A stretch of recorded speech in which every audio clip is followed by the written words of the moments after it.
నిండిన బ్రహ్మానందం గారి టైటిల్తో సినిమా వస్తున్నందుకు ఫస్ట్ ఆనందంగా ఉంది సార్. Thank you.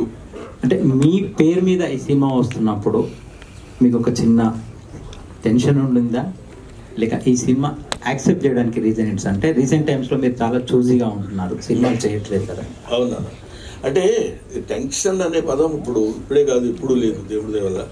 అది ఉంటే మనం ఏమీ చేయలేం, ఎవ్వడూ ఏమీ చేయలేడు, సినిమాలు అసలు చేయలేం, అది వేరే సంగతి. కానీ బ్రహ్మానందం డ్రామా కంపెనీలో వచ్చింది కూడా ఒకసారి. ఓన్లీ బ్రహ్మానందం అనే సినిమా ఇదే. టైటిల్ ఏమున్నా, లేకపోతే ఇందులో యాక్టర్స్ ఎవరున్నారు, హీరో ఎవరు, హీరోయిన్ ఎవరు, డైరెక్టర్ ఎవరు అంటే కంటే మనకు తెలిసిన పెర్ఫార్మెన్స్ మనం చేయగలగాలి. We should do justice to our character. అది నేను సిన్సియర్గా అనుకున్నాను కాబట్టి అది నాకేమీ అంత పెద్ద ఫీల్ అవ్వలేదు. More over I felt happy. కొంచెం కాల్ ఎగరేసే ఇదే కదా, ఎందుకంటే మన పేరు మీద సినిమా వచ్చిందిరా అనేది, అంతే. సార్, బ్రహ్మానందం గారు మీతో యాక్ట్ చేసిన వీళ్ళందరికీ చాలా లెక్క అనుకోవాలి. ఎందుకంటే బ్రహ్మానందం పేరు మీద సినిమా టీజర్ చూస్తే ఆనందం బ్రహ్మానందంతో పాటు చివరిలో ఏదో తెలియని ఒక అంశం దాన్ని దాస్తున్నారు. అది ఏదో గుండెల్ని పిండేసే అంశం లాగా నాకు ఇంకా డబ్బులు ఇవ్వాలి ఇతను, మా ప్రొడ్యూసర్ గారు. నేను ఇప్పుడు గబుక్కున చెప్పేశాను అనుకోండి, గబుక్క మాట్లాడకుండా కార్యక్రమం వెళ్ళిపోతే మరి ఇబ్బంది అవుతున్నారు. అది ఏదేదో దాచిపెట్టారు వాళ్ళు, మీరు కరెక్ట్ గానే క్యాచ్ చేశారు. ఓకే, ఇంక ఈ సినిమాలో కొంచెం హైలైట్స్ ఏమంటే చెప్పండి మీరు. ఏమంటే అరగంట సేపు ఇంకా కొడితే నన్ను మీరే బోరు కొట్టిందిరా అంటారు. సార్, బ్రహ్మానందం గారు సార్ ఇటు సార్, నేను Venkat MD sir. Brahmanandam February 14th. అంటే ఇది సినిమా మొత్తం కూడా మీ పైన ఉంటుందంటే మీ లవ్ స్టోరీ ఏమన్నా అనుకోవచ్చా? February 14th వస్తుంది కాబట్టి.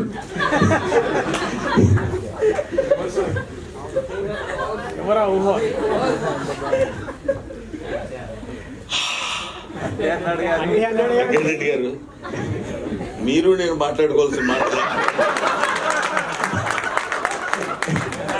అంటే సార్, ఇప్పుడు దివిజ మిమ్మల్ని తాత అని పిలుస్తుంది కాబట్టి, అండ్ మీ బయోపిక్ అందుకని ఆ క్యారెక్టర్ అలాగా.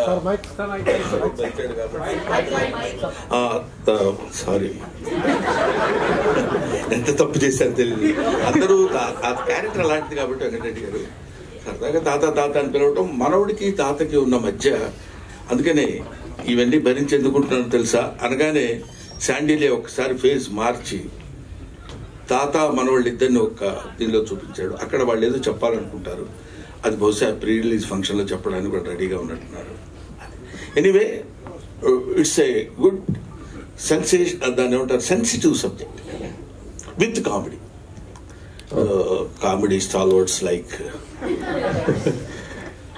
సార్ కిషోర్ గారు. మీరే సార్, మీరు చాలా బిజీగా ఉన్నారు సార్. మీ సినిమా కూడా మీరు ప్రమోషన్ రాలి, కానీ బ్రహ్మానందం గారి సినిమా అనేసి చెప్పండి సార్. చెప్పండి సార్. అదే ప్రమోషన్స్ కి ఈ మధ్య మీరు ఎప్పుడు కూడా రాలేదు, మీ సినిమాలు కూడా మీరు రాలేదు, బిజీగా ఉండి. అంటే ప్రమోషన్స్ అంటే ఈవెంట్స్ కి రాలేదేమోనండి, ఇంటర్వ్యూస్ అన్నింటికి యూజువల్ గా ఎవ్రీ ఇంటర్వ్యూ ప్రతి సినిమాకి ఇచ్చాను. ఈ సినిమా కూడా రాహుల్ గారు చాలా బాగా ప్లాన్ చేశారు. అంటే యాక్చువల్ లిటరల్ గా ఇప్పుడు ఈ రోజు నాకు అన్ని నైట్ షూట్స్ ఉన్నాయని చెప్పి డేలో ప్రాపర్ గా ప్లాన్ చేసి ఒక 2 weeks ముందే అన్ని చెప్పి ఎవ్రీథింగ్ పర్ఫెక్ట్ గా ప్లాన్ చేసి చెప్పారండి. సో దాని ప్రకారంగా we had to make it. అంటే ఈ మధ్య దానిపైన అంటే మీ ప్రమోషన్స్ కొద్ది దూరం ఉన్నారనేసి వినిపించింది, అందుకోసం. దూరంగా సార్, నాకు ఫస్ట్ ఆఫ్ ఆల్ స్టేజ్ మీద మాట్లాడమంటే నాకు ఇంట్రోవర్ట్ ని, స్టేజ్ ఫియర్. ఎందుకంటే ఇప్పుడు మాట్లాడిన తర్వాత ఇంత చల్లో కూడా చెమటలు పట్టిపోయింది. సో అలాగైపోయాడు. ఇంటర్వ్యూస్ అనుకోండి సార్, అంటే మనం I can give aunty interviews, but stage fear కొంచెం ఉంది అంతే. చెప్పండి సార్. ఒకటి రెడ్డి గారు, ఏంటంటే స్టేజ్ మీద మన గురించి ఎవరైనా పొగుడుతూ మాట్లాడాలనుకోండి, మనం ఏ ఎక్స్ప్రెషన్ వాళ్ళకి తెలియదు. మీ అసలు కామెడీ లెజెండ్ అంటున్నారు అనుకో, ఎస్ అనాలా, లేకపోతే వినయంగా ఇలా అనాలా, ఏం చేయాలో తెలియదు. అటువంటి కొంచెం ఎస్కేప్ అవ్వాలంటే కొన్నిటికి కొంచెం దూరంగా ఉంటాం, బెటర్ ఏమో, దొరికిపోతా ఉంటాం చూడండి మనకి. అదే గౌతమ్ గారు, అలా అండి. ఇద్దరు లెజెండరీ కమెడియన్స్, మీ నాన్నగారు ఇటు కిషోర్ గారు, వాళ్ళతో చేయటం అంటే మీకు కొద్దిగా కష్టమే కదా, ఎలా? 100%. అంటే ఫస్ట్ టైం చెప్పినప్పుడే నాకు చిన్న భయం స్టార్ట్ అయింది. అంటే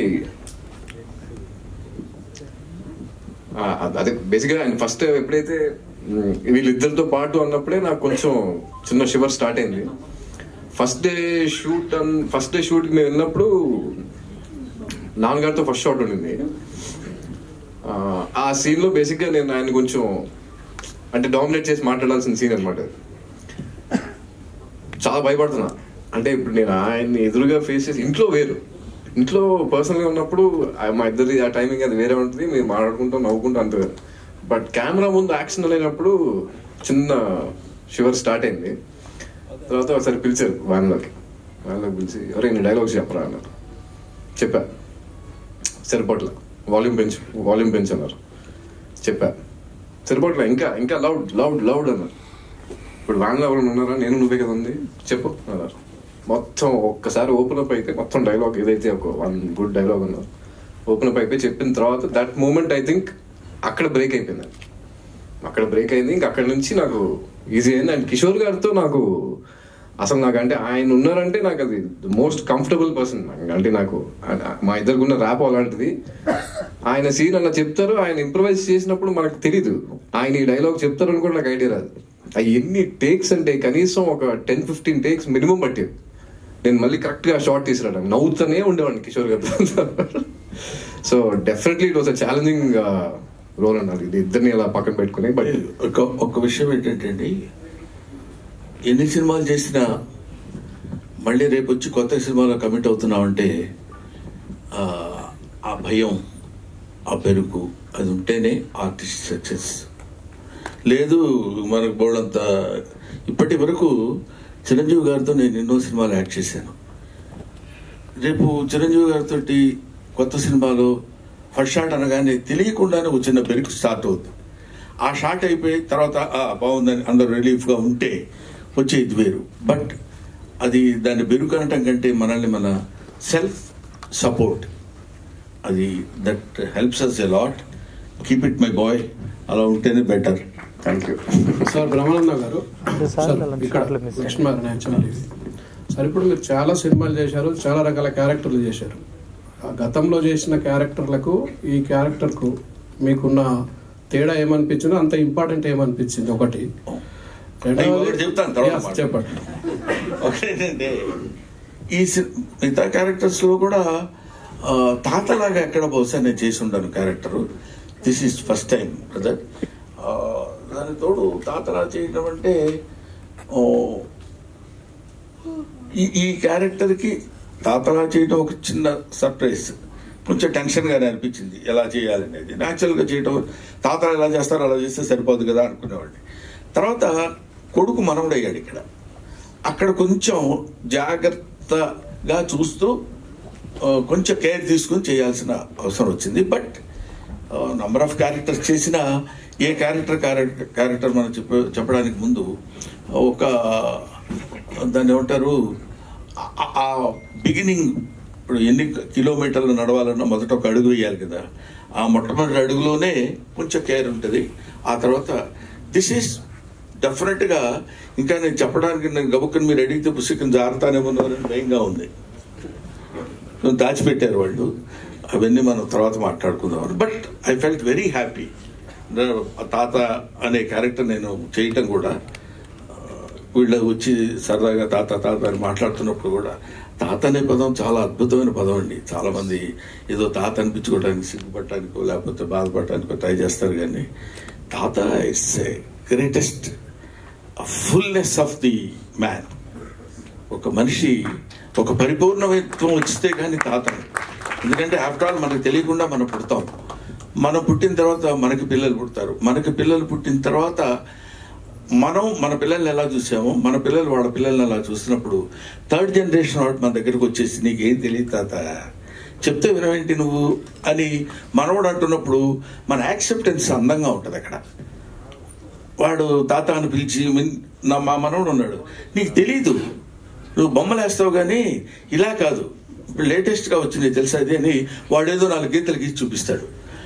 దానిలో వాడు బుద్ధి లేదా, నేను నా ఏజ్ ఏంటి నీ ఏజ్ ఏంటి, నువ్వు నాకు తెలియదు అంటావా, నా ఎక్స్పీరియన్స్ లేదు నీ బతుకొని వాడు తిట్టడం ఉండదు. వాడు అలా మాట్లాడుతుంటే ఒక చిన్న ఎంజాయ్మెంట్ సరదాలు ఉంటాయి. అదే ఇంకెవడన్నా అంటే సర్లేవా మాకు తెలుసు యాక్టింగ్ ఎలాగో అనొచ్చు. కాబట్టి అది ఆ తాత అనే క్యారెక్టర్ దొరకటమే చాలా అరుదైన విషయం. అది దొరికినందుకు ఇలాంటి బ్యాచ్ అంతా కలిసి ఆడుకున్నట్టు అనిపించింది. అదే ఇప్పుడు మీ అబ్బాయి ఉన్నాడు, ఏమన్నాడు నన్ను, వీళ్ళ అబ్బాయి నాకు వచ్చి చెప్పాడు, సురేష్ వాళ్ళ అబ్బాయి, డాడీ హూ ఇన్వెంటెడ్ బ్రహ్మానందం అన్నాడు. అసలు బ్రహ్మానందం అనేవాడు పదార్థం అయినట్టు, ఓ మైకు, ఓ రేడియో, ఓ కంప్యూటర్ లాగా హూ ఇన్వెంటెడ్ బ్రహ్మానందం అని అడిగాడండి అని తనే వచ్చి చెప్పాడు సురేష్. చెప్పినప్పుడు ఇలాంటివి చిన్న చిన్నవి ఏవో సరదాగా మనకు వచ్చాయి, దాన్ని ఏమంటారు అప్రిసియేషన్స్తో పాటు తాత క్యారెక్టర్ దొరకటం. So I should be thankful to mister Rahul Yadav and as well as Nikhil. Thank you sir. And ఇప్పుడు తెలుగు సినిమా అంటేనే ఒక కామెడీ బేస్డ్ గా ఉండే సినిమా, జనాలకు నవ్వుకున్న సినిమా. తెలుగు సినిమాలో ఈ మధ్య అసలు కామెడీ సినిమాలు రావట్లేదు ఎక్కువగా. కారణం కామెడీ అంటే కమేడియన్లు ఎక్కువ మంది లేకపోవడమా, లేకపోతే డైరెక్టర్ రాయలేకపోవడమా? అది చెప్పలేం బ్రదర్. ఎట్లాగంటే you can make a movie without comedian, you cannot make a movie without comedy. అంటే కమెడియన్నే కామెడీ చేయాలని లేదు. ఇప్పుడు హీరోస్ చేస్తున్నారు, హీరోయిన్స్ చేస్తున్నారు, విలన్స్ చేస్తున్నారు. సో కామెడీ అనేది అంతర్లీనంగా ఎక్కడో చోట జరుగుతూనే ఉంటుంది. సరే, ప్రత్యేకంగా మీరు అడిగిన దానికి మా గురువు గారు జంజాల గారు వాళ్ళు ఉన్నప్పుడు కామెడీ బేస్డ్ మీద రాయలంగి నరసింహారావు గారు కానీ, లేకపోతే వంశీ గారు, వీళ్ళందరూ, కృష్ణారెడ్డి గారు, ఈవి సత్యనారాయణ గారు, వీళ్ళందరూ కామెడీకి ఎక్కువ ప్రాధాన్యత చేసిన రోజులు ఉన్నాయి. బట్ ఐ కెనాట్ సే ఇప్పుడు ఆ కామెడీ రాసే రైటర్స్ లేరు అని చెప్పడానికి లేదు. అవి ఎందుకు రాలేదు, రీజన్స్ లేదు. దాని మీద పెద్ద రీసెర్చ్ కూడా చేయలేదు. మోర్ ఓవర్ కొంచెం సైలెంట్గా దూరంగా ఉంటున్నాను కాబట్టి ఏదో సెలెక్టివ్గా చేసే క్యారెక్టర్స్. ఎనీవే, నవ్వు వాసన లేని పువ్వు, బుధవర్గము లేని పురంబు, ప్రీతి విశ్వాసము లేని భార్య, గుణవంతుడు కాని కుమారుడు, సదభ్యాసము లేని విద్య, పరిహాస ప్రసంగము లేని వాక్యమున్ అంటాడు. నవ్వించగలిగింది, నవ్వుతూ ఉండాల్సినటువంటి మాటలు ఉండాలి. అది సినిమాలో ఉండొచ్చు, నాటకంలో ఉండొచ్చు, ప్రతిదాల్లో ఉండాలి. అటువంటిది మిస్ అవడం అనేది బహుశా ఎక్కడ ఉండదు. మానవుడు పుట్టినప్పుడే నవ్వు అనేది పుట్టింది. అది మనం నవ్వినా నవ్వకపోయినా మన వెనకాల పడి వస్తూనే ఉంటుంది. ఏమంటావు బ్రదర్? కిషోర్, ఇక్కడ సరే, అంటే ఈ కామెడీ టైమింగ్ వల్ల పెద్ద పెద్ద హీరోలు అందరినీ ఇబ్బందిని పెట్టిన సందర్భాలు ఉంటాయి. పాపం వాళ్ళు సింగిల్ టేక్ ఆర్టిస్టులు అయినా కడే సరే, because of your comedy timing they have taken so many takes. అలాంటిది అంతకన్నా పెద్ద బ్రహ్మానందం గారి కామెడీ టైమింగ్తో ఈ సినిమాలో ఎన్నిసార్లు ఇబ్బంది పడాల్సి వచ్చింది? అంటే సార్తో యూజువల్గా పెద్ద ఎఫర్ట్ ఉండదండి సార్కి ఇప్పుడు నన్ను ఇబ్బంది పెట్టడానికి. సార్ ఒక చిన్న పాజ్ సరిపోద్ది. ఇప్పుడు నేను కష్టపడి ఒక 2 పేజీలు డైలాగ్ కొట్టిన తర్వాత మెల్లి చూస్తారు ఇటు, అందులో ఓహో నువ్వు డైలాగ్ చెప్తున్నావు ఏంట్రా అని రావచ్చు, ఆ రియల్ గా క్యారెక్టర్ సంబంధించిన రావచ్చు. మనం అక్కడ బ్లాస్ట్ అయిపోతామండి సప్పుడు. ఇంకా పాజ్ ఒకటి, ఇంకోటి చిన్న సౌండ్ అంటారు అంతే. అదే 2 చాలు మాకు మొత్తం బ్లాస్ట్ అవ్వడానికి. సో చాలా కష్టం ఉంది జెన్యూన్ గా. But we tried our best. And luckily ఏంటంటే ఆయనని ఇబ్బంది పెట్టలేదు. అది ఆ విషయంలో మాత్రం నేను గౌతమ్ గారు చాలా జాగ్రత్త పడ్డాం. బికాజ్ ఆయన మంచి డైలాగ్ చెప్పిన తర్వాత కూడా ఎంత నవ్వొచ్చినా సరే వి మేడ్ షూర్ దట్ మా వల్ల టేక్ బ్యాడ్ అవ్వద్దు అనేది ట్రై చేసాం. సక్సీడ్ అయ్యాం సార్ ఆ విషయంలో. బ్రహ్మానందం గారు సార్, అంటే బ్రహ్మానందం గారు నవ్విస్తారనేది ప్రెడిక్టబుల్ సార్. రంగమార్తాండ తర్వాత అన్ప్రెడిక్టబుల్ అయ్యారు మీరు. సో ఈ బ్రహ్మానందంలో అలాంటి షేడ్స్ ఏమైనా ఉంటాయా? త్రూఅవుట్ ఎంటర్టైన్మెంట్ ఉంటుంది? 2 ఉన్నాయి సార్ ఇందులో. చిన్న ఎమోషనల్ ఉంది, యాజ్ వెల్ యాజ్ కామెడీ కూడా ఉంది. అది ఎలా ఉంటుందని మళ్ళీ వెంటనే నువ్వు క్వశ్చన్ వేస్తావు అనుకో. ఏం లేదు, పెద్ద ఆయన అంటే భయమే లేదు. ఇందాక వచ్చాడు దయాకర్ అని, క్యాష్ పాప క్యాష్ ఇస్తాడు. కానీ వాళ్ళు అసలు నవ్వు పాపం వాళ్ళకి భగవంతుడు. ఇందాక మీరు అన్నారు చూడండి, ఎవరు మన వాడికి వచ్చింది సరే, నవ్వు అనేది ఎట్లా వస్తుందండి? అస్సలు నువ్వు 1,00,000 చెప్పి నవ్వితే లీనియన్స్ గా తీసుకుని డబ్బులు అడుగుతాడు మన భయం. ఓకేనా? రాహుల్ గారు సార్ గౌతమ్ని కాస్ట్ చేయటానికి అంటే కథల డిమాండ్ చేసిందా లేకపోతే ఎలా కుదిరింది కాంబినేషన్? ఒక ఇంపార్టెంట్ ఏంటి బ్రహ్మానందం గారు వాళ్ళ అబ్బాయిని తీసుకోవడానికి గల కారణం? సార్ అసలు ట్విస్ట్లు